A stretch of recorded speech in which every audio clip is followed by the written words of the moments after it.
and welcome. The title of the message today is, What is Freedom? But let's begin by affirming together our opening statement. There is only one presence and one power in my life and the universe, God.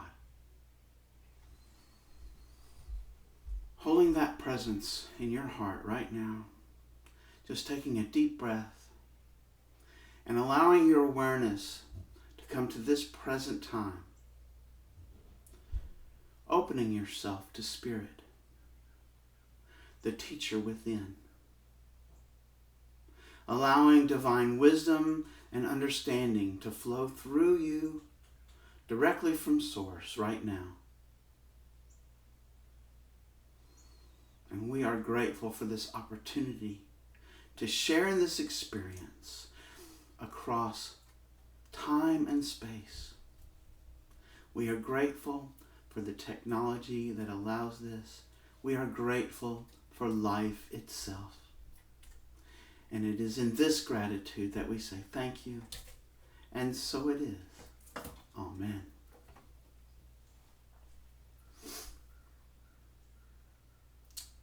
So, what is freedom?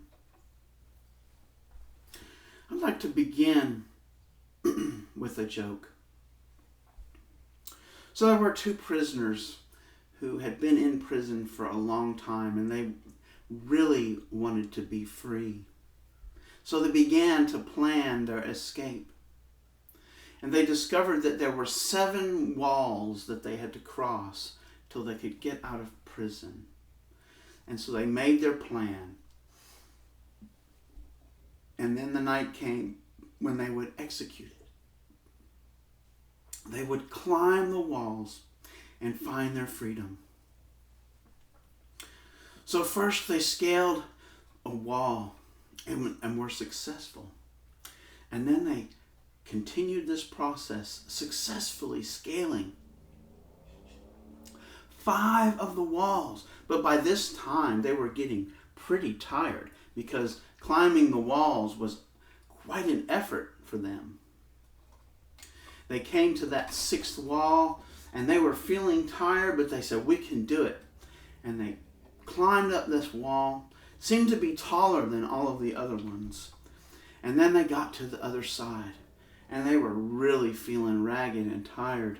And they looked up at that 7th wall and they said, I don't know if we can do it. And the other one said, yeah, maybe we should head back. But we all long for our freedom. But what is this freedom? And how can we have it in the middle of life? Because life happens. There are so many things in our life that we cannot do anything about. But what we can do, we have a choice about how we're going to bring that experience into our consciousness. From what angle are we going to see it? What is our perspective on these events that are happening in our life?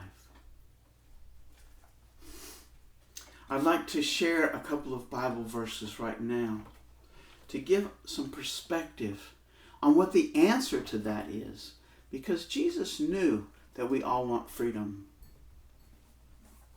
that we all want to experience life. And he came that we may experience life. So let's see what Paul has to say in 2 Corinthians chapter 3. I'll be reading from the Lamsa translation from the Aramaic. So 2 Corinthians chapter 3 and verse 17. Now the Lord is that very Spirit. And where the Spirit of the Lord is, there is liberty. Spirit is among us, within us. There's no place where that Spirit substance is not. And that Spirit of special relevance to us is the Spirit, or that part of this field that is Spirit, that is right here and available to us all the time. Because that is where we find freedom. When we are in that presence of Spirit, we are free. Jesus talks about this as well. It was recorded by John, the Gospel according to John, chapter 8. And I'd like to read verse 32, again from the Lamsa translation. And you will know the truth, and the truth will make you free.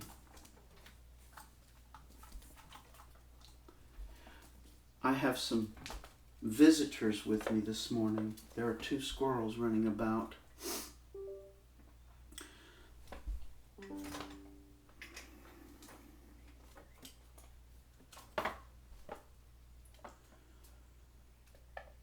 So, when we know the truth will set us free. Truth is a way of expressing how divine wisdom and understanding is moving through our consciousness in any given moment.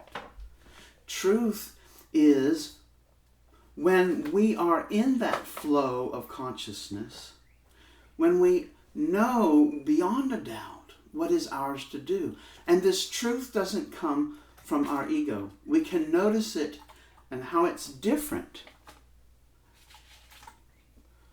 from other times. This truth is something that we begin to recognize as we observe ourselves.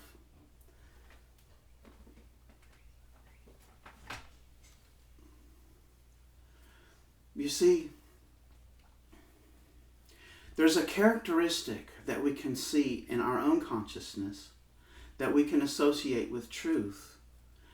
And we begin to know when the thoughts that we're having are coming from truth or whether they're coming from our own small self with a lowercase s. When we are in truth, then we are in our self with a capital S. I decided to put the squirrels on my shoulder because they were trying to get on the keyboard and I thought they would stop the recording. But it's the truth that sets us free.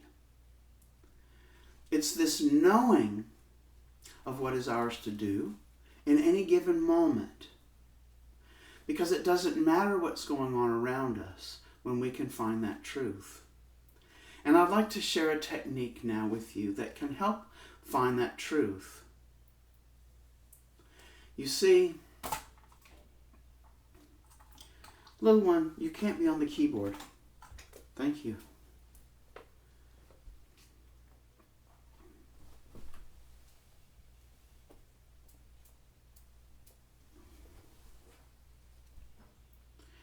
When we find ourselves in a triggered state,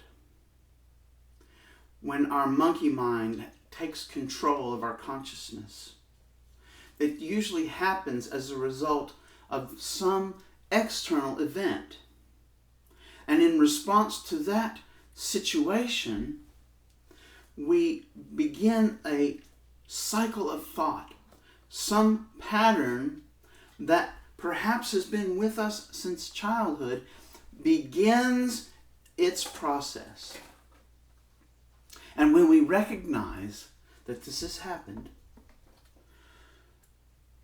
and that's why we practice self-awareness, so that we can recognize when this process starts, as close to the beginning of the process. And when it happens, just allow that, okay, this is happening to me now, and I've felt this before in my body. I know what this feels like. And I notice what it's doing to my physical self. Am I holding some tension? Do I have a certain feeling in my stomach? Is there an increased blood flow? Have I got tension in a certain area of my body? And just allowing that, yes, this has happened before, and so I'm beginning to discover what it is. And I accept this is a part of my consciousness. So there's 2 steps, actually 3. Noticing that it's happening, checking in with the body to begin to feel what it feels like when this pattern begins. And then accepting that that pattern is a part of us. And in this process of acceptance, we are taking the control that it has over our consciousness and removing that dominion by accepting. In other words, we are giving love to this part, accepting with compassion that this is there.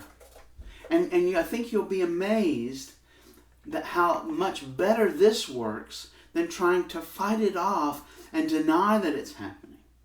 Just by accepting it, we deflate the balloon, we deflate the situation's control over us.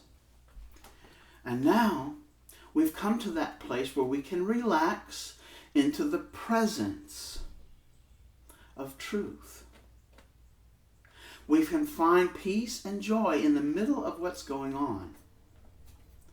And from that place of peace and joy, we might begin to experience another pattern of consciousness. We might become triggered again. Maybe not, perhaps not. But sometimes it happens. Something that's even deeper than what we were originally triggered, that original process, that original pattern of consciousness, and we find ourselves again in a state of constriction. And so we repeat this same process. We've become aware of it already, or we wouldn't know that we're in the next stage. And then we can just check in. Okay, now how am I feeling in my body? Again, once more. It might feel a little different this time. Maybe it feels very similar. And then it's just accepting that this is part of us. Noticing the thoughts that are happening. Perhaps giving it a funny name. That's a step that I left out the first time. So that can be very important for us because we're characterizing what's going on here.